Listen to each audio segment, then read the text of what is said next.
Hi hello friends எல்லாருக்கும் வணக்கம். So நாளைக்கு எல்லாருமே காசியஸாக இருங்க. நாளைக்கு ஒரு முக்கியமான மெம்பர்ஷிப் ரிலேட்டடாக ஒரு வீடியோ வரப்போகுது. அந்த வீடியோவில் நம்ம பார்க்க போகிற ஒரு முக்கியமான 2 ஸ்டாக் கண்டிப்பாக ஃப்யூச்சரில் பயங்கரமான பர்ஃபார்மன்ஸ் அப்படிங்கிறத கொடுக்க வாய்ப்புகள் அப்படிங்கிற ரொம்ப அதிகமாக இருக்குது. ஸோ நீங்கள் வந்து நம்ம மெம்பர்ஷிப்பில் ஜாயின் பண்ணல அப்படின்னா மேக்ஸிமம் ஜாயின் பண்ணிக்கோங்க. நாளைக்கு கண்டிப்பாக அந்த ஒர்த்தான ஸ்டாக்கை பற்றி நம்ம டிஸ்கஸ் பண்ணலாம் மெம்பர்ஷிப் வீடியோவில். ஓகேங்களா? இன்றைக்கி நிஃப்டியை பொறுத்தளவுக்கும் ஒரு நல்ல ஒரு நியூஸ் அப்படிங்கிறதா நமக்கு கிடச்சிருக்கு.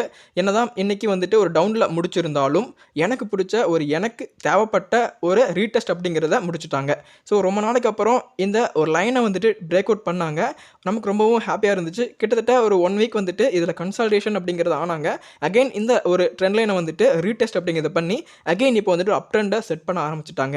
ஸோ ஃபர்தராக வந்துட்டு சின்ன சின்ன கெயின் வந்துட்டு இனிமேல் நிஃப்டியில் கிடைக்கிற வாய்ப்புகள் அப்படிங்கிறது அதிகமாக இருக்குது. ஸோ இந்த ஒரு சப்போர்ட் அப்படிங்கிறது நிஃப்டியை பொறுத்தளவுக்கும் ஒரு ஸ்ட்ராங்கான சப்போர்ட் பாயிண்ட்டாக வந்துட்டு இப்போதைக்கு ஆக்ட் ஆகிட்டு இருக்குது. ஸோ இப்போ நம்ம ஒரு சேஃப் ஜோன் இருக்கும் அப்படிங்கிறது மட்டும் கிளியராக நமக்கு புரியுது. அடுத்ததான் இன்னைக்கு சென்செக்ஸ் வந்துட்டு பயங்கரமாக அடி அப்படிங்கிறது விழுந்திருக்கு. நிஃப்டி பீஸ் வந்துட்டு இன்னைக்கு டவுன் ஆயிருக்கு. அதே போல் பேங்க் நிஃப்டியும் பயங்கரமான அடி. பிஎஸ்சி பேங்க் ஓரளவுக்கு இன்னைக்கு நல்லா பர்ஃபார்ம் அப்படிங்கிறத பண்ணியிருக்காங்க. பிரைவேட் பேங்க் வந்துட்டு பயங்கரமாக அடி அப்படிங்கிறது விழுந்திருக்கு. வழக்கம் போல் வந்துட்டு அப்படி ஆப்போசிட் நடக்குது. வழக்கமாக வந்துட்டு பிஎஸ்சி பேங்க் பயங்கரமாக அடி வாங்குவாங்க. ஆனால் பிரைவேட் பேங்க் வந்துட்டு காப்பாற்றி கொடுப்பாங்க பேங்க் நிஃப்டியை. ஆனால் இந்த தடவை வந்துட்டு பேங்க் நிஃப்டியை வந்துட்டு பிரைவேட் பேங்க் போட்டு அடி அடிச்சு தள்ளிட்டாங்க. ஸோ நிஃப்டியை பொறுத்தளவுக்கு இதுதான் வந்துட்டு ஹைலைட் ஸ்டோரி. அடுத்ததாக சில இண்டிவிஜுவல் ஸ்டாக்கை பற்றி சில முக்கியமான இன்ஃபர்மேஷன் அப்படிங்கிறது வந்திருக்கு. அதை பற்றி தான் நம்ம கிளியராக டிஸ்கஸ் பண்ண போகிறோம். அதில் நம்ம ஃபஸ்ட்டாக பார்க்க போகிறது அலாக் இண்டஸ்ட்ரீஸ். ஸோ இந்த அலாக் இண்டஸ்ட்ரீஸ் பொறுத்தளவுக்கும் ரிலையன்ஸ் இண்டஸ்ட்ரீஸ் வந்துட்டு இதில் கிட்டத்தட்ட ஒரு 3300 கோடி அப்படிங்கிறத இன்வெஸ்ட் பண்ணியிருக்காங்க டெக்ஸ்டைல் பிஸ்னஸோட இம்ப்ரூவ்மெண்ட் அப்படிங்கிறதுக்காக. ஸோ இவங்க டெக்ஸ்டைல் பிஸ்னஸில் ஏதாச்சும் ஒன்று பண்ணணும், இதில் வந்துட்டு இனோவேட்டிவாக ஏதாச்சும் ட்ரை பண்ணணும் அப்படிங்கிறதுக்காக வந்துட்டு ஒரு இன்வெஸ்ட்மெண்ட் அப்படிங்கிறத கொடுத்துருக்காங்க. கிட்டத்தட்ட 3300 கோடி. இதனால் இன்றைக்கி மட்டுமே ஷேர் கிட்டத்தட்ட 20% அப்படிங்கிறத இம்ப்ரூவ்மெண்ட் கொடுத்துருக்கு. ரிலையன்ஸ் இண்டஸ்ட்ரீஸை டேரெக்டாக அதில் இன்வெஸ்ட்மெண்ட் பண்ணியிருக்கிறது வந்துட்டு ஒரு நல்ல விஷயமாக தான் இருக்குது. மேபி அவங்களோட ஸ்டேக் வந்து கிட்டத்தட்ட 40% வந்துட்டு இந்த ஷேர் அப்படிங்கிறது இருக்குது. கண்டிப்பாக ஒரு நல்ல ஒரு முன்னேற்றமாக தான் எனக்கும் ஃபீல் ஆகுது. கண்டிப்பாக வந்துட்டு ஃபியூச்சரில் இன்னும் நல்ல க்ரோத் இருக்கிறதுக்கான வாய்ப்புகள் அப்படிங்கிறது இருக்குது. ஆனால் இந்த டைம் வந்துட்டு இன்வெஸ்ட் பண்ண வேணாம். இப்போ வந்துட்டு ஒரு அப்பர் செக்யூரிட்டி டச் பண்ணியிருக்காங்க. ஆல் டைம் ஹை ரீச் ஆயிருக்காங்க. ஸோ வெயிட் பண்ணலாம். வெயிட் பண்ணிவிட்டு ஒரு நல்ல டைம் அப்படிங்க வரும்போது நம்ம இதை பை பண்ண ட்ரை பண்ணலாம். ஸோ இப்போதைக்கு இதை பை பண்ண வேண்டாம். ஒரு டிப் அப்படிங்க நடக்கும்போது நம்ம இதை பை பண்ணலாம். ஆல்ரெடி இந்த ஸ்டாக்கை வந்துட்டு முன்னொரு காலத்தில் நான் வந்துட்டு ஸ்விங் ட்ரேடுக்காக யூஸ் பண்ணிட்டு இருந்தேன். பட் ஆனால் இப்போ வந்துட்டு கொஞ்சம் நாளாக இதில் கை வைக்காமல் இருந்தேன். இப்போ ஒரு நல்ல நியூஸ் அப்படிங்கிறது கிடச்சிருக்கு. எகைன் இந்த நியூஸ் பற்றி சில நியூஸஸ்லாம் வர ஆரம்பிக்கும். ஸோ நல்ல ஒரு ட்ரேடுக்கு வந்துட்டு இப்போ தான் செலக்ட் இருக்காங்க இந்த ஸ்டாக். ஸோ வெயிட் பண்ணிவிட்டு நல்ல ஒரு டைம் வரும்போது கண்டிப்பாக இதை பற்றி நம்ம டிஸ்கஸ் பண்ணலாம். இப்போதைக்கு இதை கொஞ்சம் அப்படியே உங்கள் வாட்ச் லிஸ்ட்டில் போட்டு வைங்க. ஓகேங்களா? ஸோ நெக்ஸ்ட் வந்து நம்ம பார்க்க போகிறது ஈஸி ட்ரிப் பிளானர். ஆல்ரெடி இந்த ஸ்டாக்கை பற்றி நம்ம டிஸ்கஸ் பண்ணணும்னு நினைக்கிறேன். மேபி வந்துட்டு அப் ட்ரெண்ட் போக வாய்ப்புகள் அதிகமாக இருக்குது அப்படிங்கிற மாதிரி சொல்லி இந்த நம்ம பர்ச்சேஸ் பண்ண சொல்லியிருந்தோம். ஸோ எவ்வளோ பேர் பர்ச்சேஸ் பண்ணியிருக்கீங்க அப்படிங்கிறது தெரியல. ஆனால் இன்றைக்கி வந்துட்டு அவங்க கிட்டத்தட்ட ஒரு 1000 கோடிக்கு ஃபண்ட் ரைஸ் பண்ண போகிறதா சொல்லியிருக்காங்க. ஸோ அந்த ஃபண்ட் ரைஸ் எதுக்காக அப்படிங்கிறத பற்றி ஒரு கிளியரான இன்ஃபர்மேஷன் கொடுக்கல. ஆனால் வந்துட்டு ஃபண்ட் ரைஸ் பண்ண போகிறாங்க அப்படிங்கிற இன்ஃபர்மேஷன் கொடுத்துருக்காங்க. இவங்க ஆன்லைன் ட்ராவல் பேஸ்டு சர்வீசஸ் தான் வந்து பண்ணி கொடுத்துருக்காங்க. ட்ரெயின் டிக்கெட், ஃப்ளைட் டிக்கெட், இந்த மாதிரி டிக்கெட்ஸ் வந்துட்டு புக் பண்ணி தர ஒரு கம்பெனி தான் இந்த கம்பெனி. ஸோ கண்டிப்பாக வந்துட்டு நீங்கள் இந்த ஸ்டாக்கை ஃபோக்கஸ் பண்ணுங்கள். மேபி வந்துட்டு ஒரு ஷார்ட் டேர்மில் நல்ல ஒரு ப்ராஃபிட் கொடுக்குற வாய்ப்புகள் அப்படிங்கிறது அதிகமாக இருக்குது. கருத்தில் வச்சு தான் நானே இதில் என்ட்ரி அப்படிங்கிறத கொடுத்துருக்கேன். அந்த என்ட்ரி நான் கொடுத்தப்போ தான் உங்களுக்கும் அந்த வீடியோ அப்படிங்கிறத நான் சொன்னேன். எதனால் இதில் இன்வெஸ்ட் பண்ணுறேன் அப்படிங்கிறதையும் கிளியராக மென்ஷன் பண்ணியிருந்தேன். ஸோ உங்களுக்கும் வந்துட்டு நீங்கள் இன்வெஸ்ட் பண்ண தோணுச்சு அப்படின்னா டேரெக்டாக இதில் நீங்கள் கன்சிடர் பண்ணிக்கலாம். அது உங்கள் விருப்பம் தான். அடுத்ததாக வோடாஃபோன் ஐடியா லிமிடெட். ஸோ இந்த ஸ்டாக் வந்துட்டு நான் ஆல்ரெடி நிறைய தடவை டிஸ்கஸ் பண்ணியிருக்கேன். இந்த மாதிரி ஸ்டாக்லாம் வந்துட்டு கண்டிப்பாக நீங்கள் ஃபோக்கஸ் பண்ணாதீங்க. ஏன்னா ஜியோ வந்ததுக்கப்புறமா ஒரு பெரிய அடி அப்படிங்கிறது விழுந்துச்சு வோடாஃபோன் ஐடியாவுக்கு. ஏன்னா ரீசெண்டாக கொஞ்சம் நாளைக்கு முன்னாடி தான் அந்த எலன் மஸ்க் வந்துட்டு ஸ்டார்லிங்கோட இந்தியாவில் பிஸ்னஸ் ஸ்டார்ட் பண்ணுறதுக்கு வோடாஃபோன் ஐடியா சூஸ் பண்ணியிருக்காரு அப்படிங்கிற நிறையா தகவல் வந்துச்சு. அதனால தான் ஷேர் ப்ரைஸ் வந்துட்டு ஒரு சர்டன் டைமில் வந்துட்டு நல்ல ஒரு ரேலி அப்படி கொடுத்தாங்க. இங்கே பார்த்தா தெரிஞ்சிருக்கும்னு நினைக்கிறேன். உங்களுக்கு ரொம்ப கீழே போயிட்டு இருந்தாங்க. கிட்டத்தட்ட 7 அந்த மாதிரி தான் ட்ராவல் ஆகிட்டு இருந்தாங்க. அகைன் இந்த நியூஸ் வந்ததுக்கப்புறமா வந்துட்டு ஒரு சர்டன் ரேலி அப்படிங்கிறத கொடுக்க ஸ்டார்ட் பண்ணாங்க.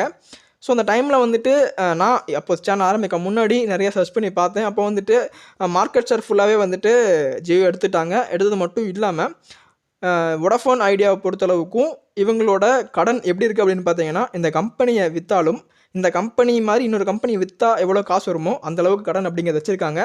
இந்த வோடாஃபோன் ஐடியா அப்படிங்கிறனாலேயே வந்துட்டு இண்டஸ் டவர் படுத்துட்டாங்க இந்த ஒரு கம்பெனினால். ஏன்னா இவங்க கிட்ட இருந்தே கிட்டத்தட்ட 50%க்கு மேலே ரெவன்யூ வந்துட்டு அந்த இண்டஸ் டவர் அப்படிங்கிற கம்பெனிக்கு போயிட்டு இருந்துச்சு.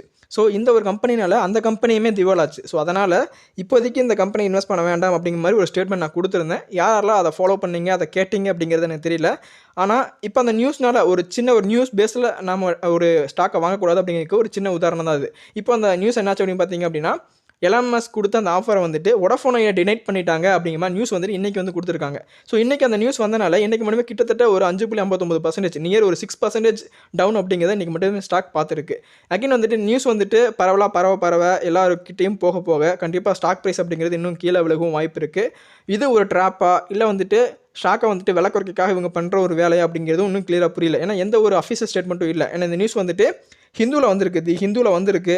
அது கீழே என்ன சோர்ஸ், யார் சொன்னாங்க அப்படிங்க எதுவுமே போடலை. ஸோ அதெல்லாம் வந்துட்டு இந்த மாதிரி ஒரு ஹெவி வாலட்டைல், ஹெவி ரிஸ்க் ஸ்டாக்கில் வந்துட்டு தயவு செஞ்சு இன்வெஸ்ட்மெண்ட் பண்ணாதீங்க அப்படிங்கிற சொல்கிறதுக்கு முக்கியமான காரணமே வந்துட்டு இது ஒன்று தான். ஸோ நீங்கள் கண்டிப்பாக வந்துட்டு இதிலே ரொம்ப காசியஸாக இருக்கணும். ப்ராஃபிட் வேணும், ரொம்ப சேஃபான ப்ராஃபிட் வேணும் அப்படிங்கிறத மட்டும் மைண்டில் வச்சுக்கோங்க. ஓகேங்களா? அடுத்ததாக அசோக் லேலண்ட் தரப்புலேருந்து ஒரு முக்கியமான நியூஸ் அப்படிங்கிறது கிடச்சிருக்கு. ஆனால் இப்போ இந்த இயர் வந்துட்டு ரீசெண்டாக நிறையா ஆட்டோமொபைல் கம்பெனிஸோட சேல்ஸ் அப்படிங்கிறது டவுன் ட்ரெண்டை நோக்கி போயிருக்கு அப்படிங்கிறத நம்ம பார்த்தோம். அந்த வகையில் வந்துட்டு அசோக் லேலண்ட்லேயே வந்துட்டு ஒரு பயங்கரமான டிப் அப்படிங்கிறது நடந்திருக்கு. நியர்லி ஒரு 10% சேல்ஸ் வந்துட்டு குறைஞ்சிருக்கு போன இயர் கம்பேர் பண்ணும்போது. ஸோ அந்த வகையில் பார்க்கும்போது கிட்டத்தட்ட 2023 அதாவது இந்த வருஷம் வந்துட்டு 15,323 யூனிட்ஸ் அப்படிங்கிறத செல் பண்ணியிருக்காங்க.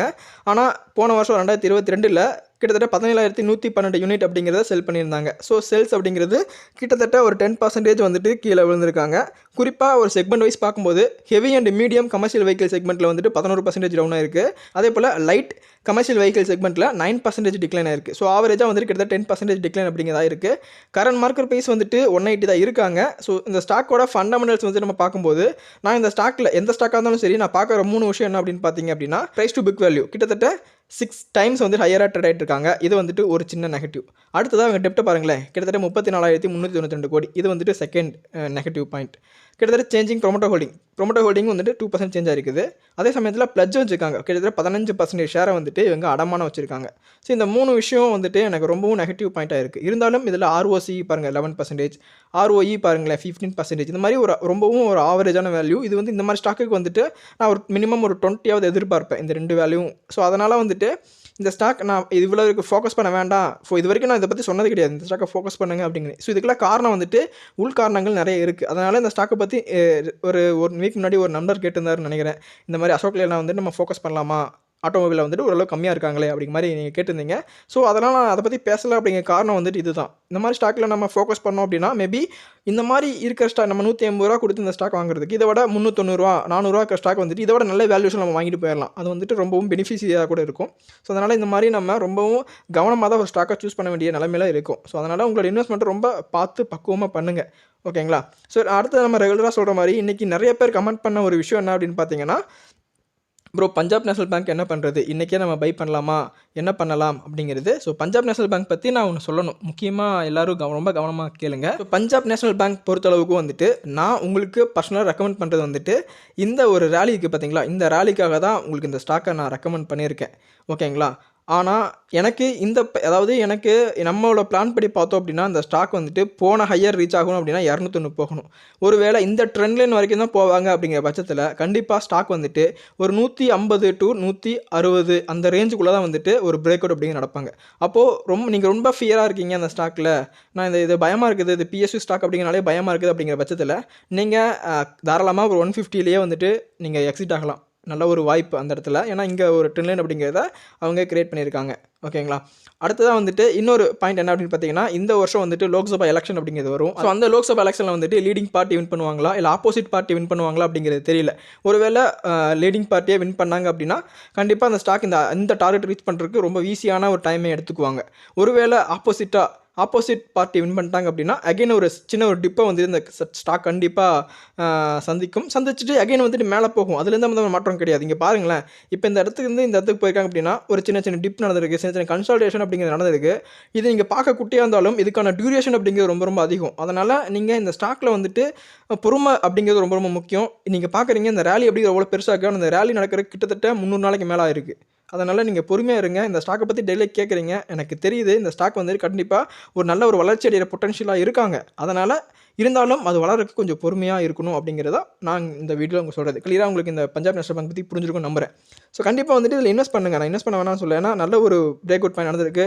எகைன் ஒரு ரீடெஸ்ட் நடந்து இப்போ தான் அப்டேட் கொடுத்துருக்காங்க. மேலே போகிற வாய்ப்புகள் அப்படிங்கிறது ரொம்ப அதிகமாக இருக்குது. கண் கூட பார்க்க முடியுது. அதையே கண்டிப்பாக வந்துட்டு இன்வெஸ்ட் பண்ணி நீங்கள் உங்களோட ப்ராஃபிட்டாக புக் பண்ண ஸ்டார்ட் பண்ணுங்கள். கீழே பாட்டம்லேயே ஒரு ட்ரெண்ட் செட் பண்ணுறாங்க, அகைன் வந்துட்டு அப்சைட்லேயும் ஒரு டனல் அப்படிங்கிறத செட் பண்ணியிருக்காங்க. ஸோ அதனால் இதை நீங்கள் நல்லா கிளியராக வந்துட்டு புரிஞ்சுக்கோங்க. நீங்கள் ஒரு ஃபியராக இருக்கீங்க அப்படிங்கிற பட்சத்தில் வந்துட்டு டெஃபினட்டாக நீங்கள் 140 to 150 வந்துட்டு எக்ஸிட் கன்சிடர் பண்ணி வெளியே வந்துக்கோங்க. ஓகேங்களா? ஸோ இதுதான் உங்களுக்கு ஒரு முக்கியமான நியூஸ். கண்டிப்பாக அந்த நியூஸ் உங்களுக்கு ரொம்பவும் யூஸ்ஃபுல்லாக இருந்திருக்கும் நம்புறேன். இந்த வீடியோ மூலமாக ஏதாச்சும் ஒரு தகவல் தெரிஞ்சிருப்பீங்க அப்படின்னு நம்புறேன். இந்த வீடியோ பிடிச்சிருந்தா மறக்காம லைக் பண்ணிக்கோங்க. இந்த வீடியோ பற்றின கருத்துக்களை வந்துட்டு மறக்காம கமெண்ட்டில் சொல்லுங்கள். மீண்டும் இன்ட்ரெஸ்டிங்கான யூஸ்ஃபுல்லான அனலைஸோட உங்களை மீட் பண்ணுறது வரைக்கும் சைனிங் ஆஃப். தேங்க்ஸ் ஃபார் வாட்சிங் ஃப்ரெண்ட்ஸ்.